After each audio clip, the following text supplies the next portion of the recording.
First to say we see a moderate recovery, and we have seen the moderate recovery from the pandemic and the Russian energy crisis for some time. Not much has changed for the trajectory, driven by consumer spending this year, going over after easing monetary policy rates and lower interest rates to investment spending next year. But there is a small change, and the small change is we have revised down our forecast for 2025.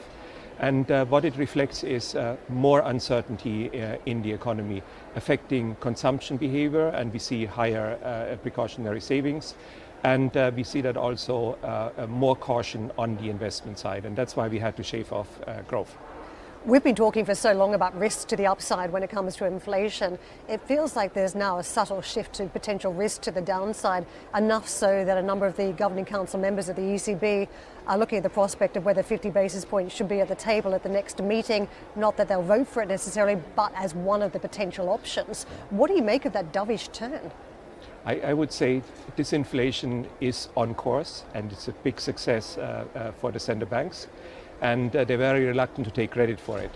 Yes, most of the work has been done by energy and food prices, but monetary policy played a very important role in terms of bringing inflation down. Our recommendation to the ECB is, based on our latest forecast, to continue with 25 basis point cuts per quarter, and to hit the terminal rate in June, including hitting the inflation target in June. And what we are seeing, of course, is they need to be taking into account avoiding an inflation undershoot, i.e. hurting economic activity.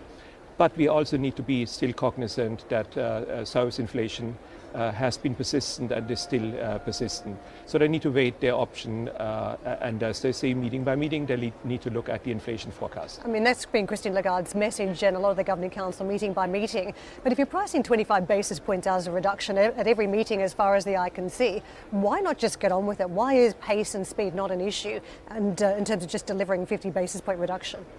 I think the reason for that is a gradual course of monetary relaxation is appropriate, given the risks we are trying to balance. We don't want to have an inflation undershoot, but we also don't want to end up that inflation gets stuck above 2%. As you've compiled this report, there are still so many wildcard outcomes here. We've got a US election around the corner. There could be trade implications here that may impact inflation, multiple conflicts also playing out from the Middle East to Ukraine. How do you feed all that into some sort of narrative in a report?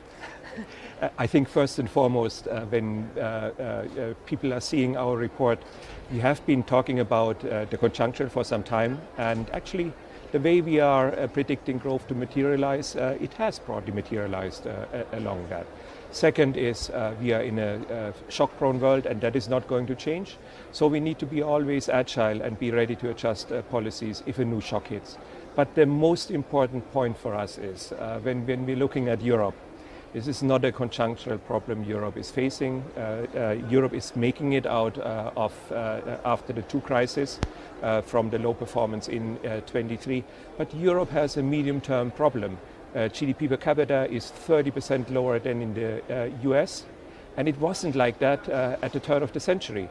And the reason for that is Europe has lost out on the productivity race, and therefore Europe needs to focus on productivity in order to get medium-term growth up and improve the living standards of its citizens. Is it 101 economics that there's been too much government intervention which has impacted productivity, that you don't have the allocation of capital to the most productive areas of the economy? Is that one of the reasons why we're not getting the gains in Europe? The main reason we are finding is when you're looking at US firms, they can operate at scale. They have a large market. When you look at European firms, you have still 27 fragmented markets for many products, for services, etc. So if you want to have large European companies emerging, they need to operate in scale, and for that you need a single market. And we still have too many impediments in place. We have some remarkable numbers. When you are trading across European countries, it is equivalent of having to deal with an ad valorem tariff on the product side for goods of 44%. That tariff equivalent is 110% for services. In the US for goods, the equivalent is 15%. So we don't have a single market in Europe that is fit for purpose. And our recommendation, and also the recommendation of the letter and the Draghi report, is create that single market, because this is what your companies need in order to produce at scale. And the second point, you mentioned it already, banking union and capital markets union. When you're looking at the US and comparing it with Europe, you again see that the US is the winner in startups. And Europe has startups, but you have double as much in the US. But then the startups in the US are taking off, and in Europe they don't.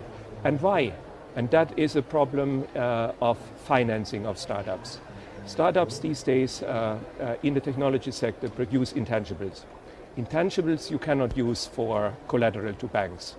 You need to go to the capital market. You need equity. And you need really venture capital. And access to venture capital in the US is 4 times as much as in EU. So if you want to have startup, if you want to have dynamic productive enterprises becoming bigger and producing to scale, you need to fix the capital markets union and the banking union. Well, speaking of scale, how does this all help the German economy? Because it is one of the big laggards in Europe. And economists are saying, look, if you consider the amount of capital to be invested in coming years, it's about replacing old energy infrastructure with new. But the reality is no productivity gains thanks to that capital investment.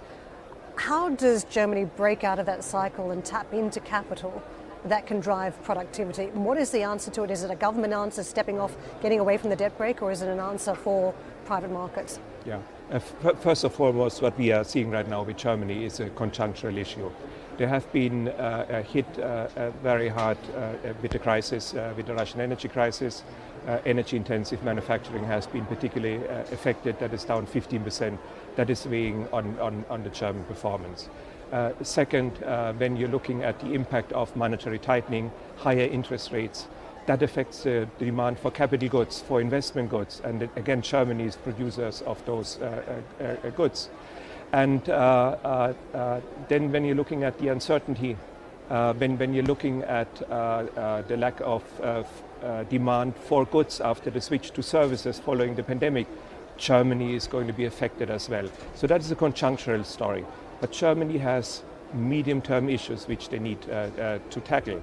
And one of them is the aging of the population. So they need to make sure that they will have labor supply that can happen through bringing more women into the workforce or through migration.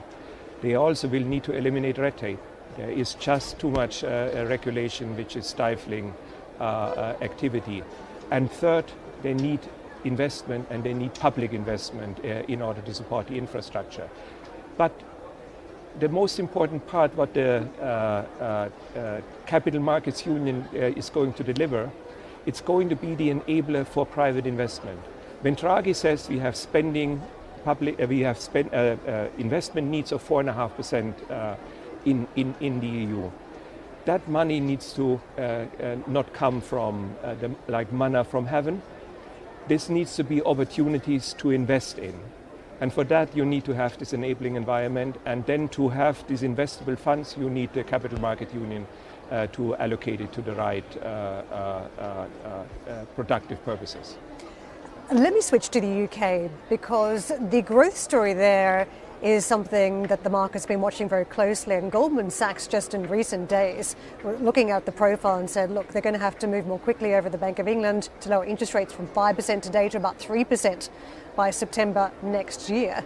And that is under what the market is pricing more broadly. Is there some urgency to get going and get moving on monetary policy for the Bank of England? I think on the monetary policy side, we see similar pictures across advanced European economy. Disinflation is in train. The inflation target is going to be within reach, and therefore central banks can loosen the restrictiveness of monetary policy. And our recommendation for the Bank of England is to continue with 25 basis points cut per meeting until they hit their terminal rate of 3% next year. The big story about to unfold into the end of the month is the Chancellor's budget, a painful budget. There's been some applause for not spending beyond one's means and also trying to tackle the long-term debt situation. What do you make of the challenges, though, for the government? What could go wrong for them in terms of this budget and executing? I think a lot can go right, actually. And I think that's the positive news we are expecting and looking forward to. Yes, we need to make sure that that is going to be on a downward trajectory.